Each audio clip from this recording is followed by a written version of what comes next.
To the U.S. now, where an Ohio man who kept 3 young women imprisoned in his home for a decade has pleaded guilty.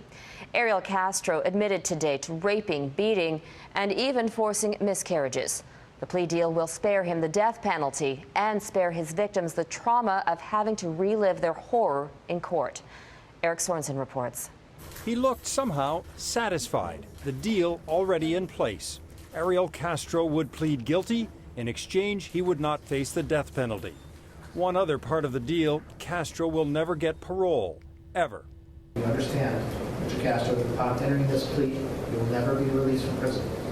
I do understand that, and I stated that to... Castro had first pleaded not guilty, but the evidence was overwhelming. The agent, Dave, at sex crimes, that I knew I was going to get pretty much the book thrown at me.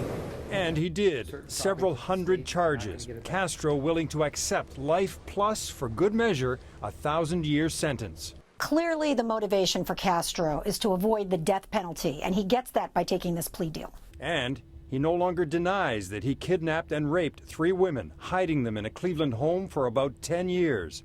They will be spared a painful trial.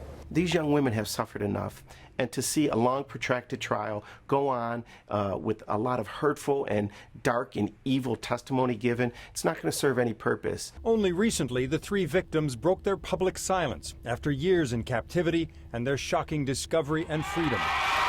I'm getting stronger each day, and having my privacy has helped immensely. Also recovering, the 6-year-old that Amanda Berry gave birth to in captivity. In court, Castro commented on the girl he fathered by rape. I miss my daughter very much. And that was all.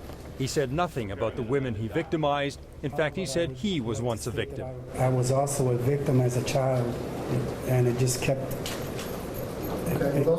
going. That's certainly something you can At that, he was cut off by the judge, who said Castro can talk all about his past at sentencing next week. Whatever he says will not change his fate. Prison for the rest of his life. Eric Sorensen, Global News, Washington.